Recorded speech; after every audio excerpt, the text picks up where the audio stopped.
and things that you can place in an offer that will make your offer stand out from other offers is this, right? Okay, this is the first thing you want to do when you are going to write an offer on a house. The first thing you want to do is, what's up, beautiful people? It's your favorite realtor, Cheri. You want me to sound like this, or you want me to sound like this? I know, I'm just like, what's up, y'all? It's your favorite realtor, Cheri Anderson. I'm coming back with another banger. In this video, I'm pretty much explain to you how I make the back of my shirt possible. Everything I touch turns to soap. I will help you compose a solid offer in this video. You want to stay to the end because I will be giving you valuable information that honestly some agents don't even do or know about. Okay, this is the first thing you want to do when you are going to write an offer on a house. The first thing you want to do is consult with a real estate agent. You want to make sure you're purchasing a house for a fair price. Honestly, that's mostly when it's with cash. A good thing about financing is if someone like a lender is loaning you money for a house, they typically get something done, which is the appraisal. And that's honestly is a nice prevention for them, so they won't lend you more than what a house is worth, and also you won't pay more for a house than what it's worth. So you're pretty much good if you are financing. Consult with your realtor. And then the second step, make contact with the listing agent. So that's if you are the buyer that's trying to purchase a house, or even if you are a listing agent, you want to reach out to the listing agent. And I say reach out to the listing agent because think about it, when you're writing an offer, you're going in blind. It's kind of like, the thing I can compare it to is like gambling almost. And you don't know if you're going to win the bid. However, though, in order to position your offer the best as possible, you want as much information as possible. So call the agent. And some of the questions I ask when I do reach out to an agent is, hi, you want to give them a compliment. You want to fluff them up a little bit. Hey John, this is Cheri. I'm just calling. Wow, your property you have here on XYZ Street is shown so beautifully. And you know what? I think you priced it fairly well. So just calling to see, do you have any offers in hand, right? Because you want to know your competition. They'll be like, they always say 3.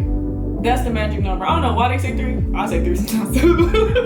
Okay, that's the magic number. So let's just say 3. Yeah, I have 3 offers. Okay, John, do you have any offers over asking price? Yeah, I have a couple. You have to be careful with that question because a lot of times agents are liars too. They're trying to negotiate the best deal for their seller. You have to have discernment a little bit when you are having these conversations with the listing agent. So if they say they have a couple offers, do you have any over asking price? Okay. May I ask, is it 5 over asking price? 5,000 over asking price? Is it 10,000 over asking price? Then they try to give you pushback like, hey, it's not fair for me to be giving you all this information. Okay, you keep asking questions until they be like, you know what, just submit the offer. So you just want to make sure you're asking as many questions as possible in order for you, so you know how to position your offer. The main focuses in the offer and things that you can place in the offer that will make your offer stand out from other offers is this, right? You want to look at the execution date. So when can you close on a deal? So someone say that you can obtain the house at closing. That means they don't have to stay in the house after closing. So that means if you're a cash buyer, you want to take advantage of that. If you want your offer to stand out, maybe you can do like a 2-week closing. Or if you have a clean title, you can close it within 7-8 days. That's one important thing, the closing date. And I don't advise it, but when we have multiple offers or we're experiencing the very competitive market where there's multiple offers, like you're competing with like 20 other offers, I've noticed a lot of buyers, which I don't advise, but if you really want the house and if you have some experience with a house and you walk through the house and you can tell that the house is a quality house and it's well maintained, you can waive your inspection. So the inspection is typically anywhere from a 7 to 10 day window you have within the contract. So you have that time frame to do your due diligence so you can know everything there is to know about the house. Whoever you want to see that house during that time frame, you can have them walk. And another thing is how much you're putting down, the price. The price is important to everyone.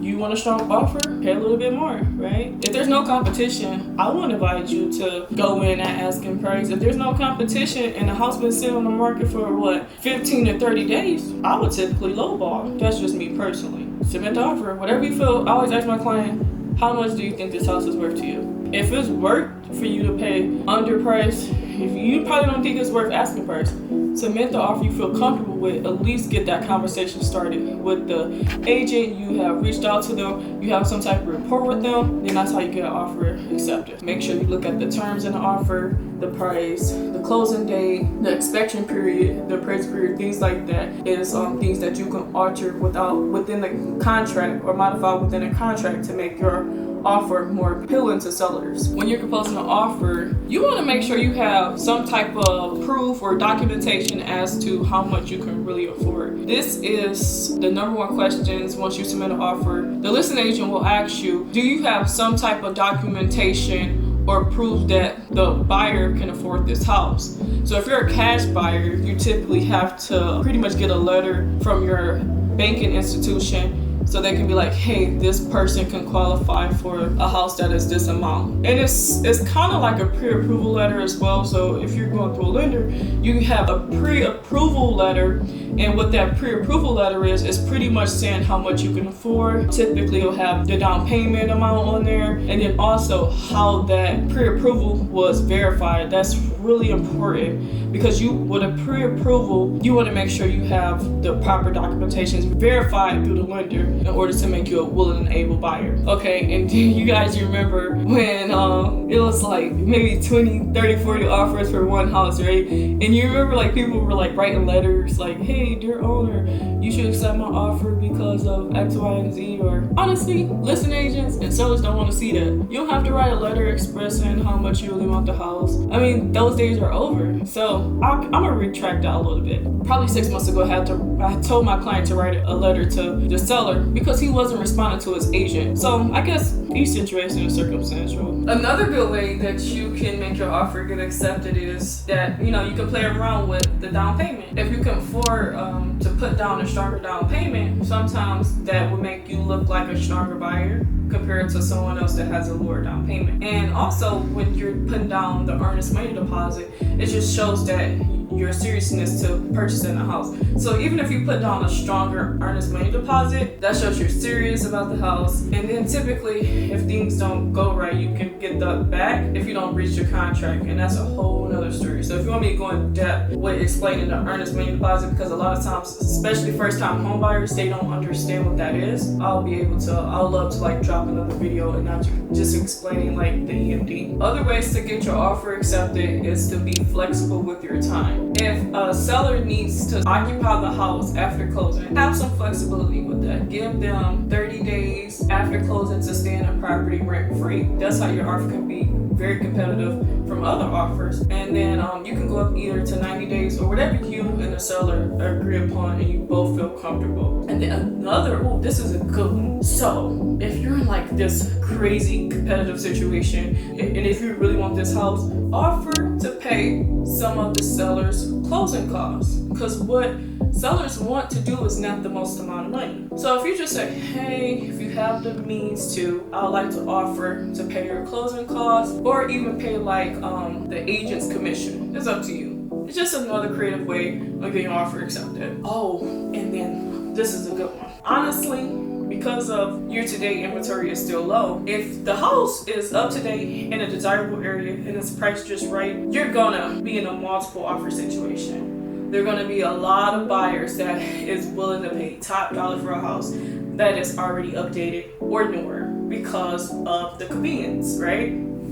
So another thing you can do is do an appraisal guarantee, or you can have a clause in the agreement, which is the escalation clause. So first, let me explain what an appraisal guarantee is. So an appraisal guarantee is pretty much, in layman's term, is that you are willing to pay the full price of the house, even if the appraisal come in short. Let's put it in numbers. If you have a house that you offer $200,000 for, and you get it appraised, and the lender tell you it's only worth $180,000, you are responsible for paying the additional $20,000, which is the gap between the appraised value and then the offer that you submitted. So you are responsible to pay that extra $20,000, and then that is addition to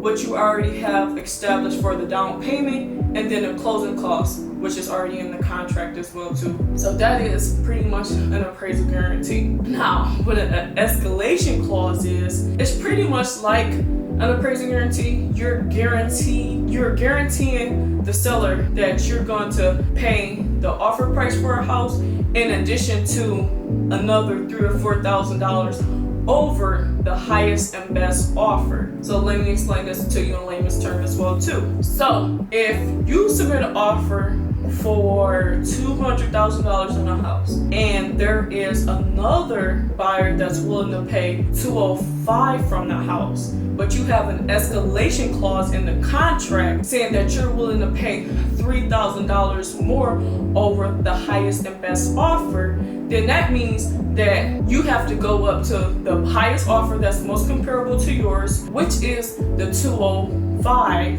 and then add the additional $3,000. So in terms, you'll be paying $208,000 for the house instead of the original $200,000 you offered on the house, and then $3,000 more than the highest offer, which was the $205,000. That's all I got for you guys for today. Alright, thank you for watching this video, and if you haven't, subscribe to my YouTube channel. Thank you, but no, subscribe.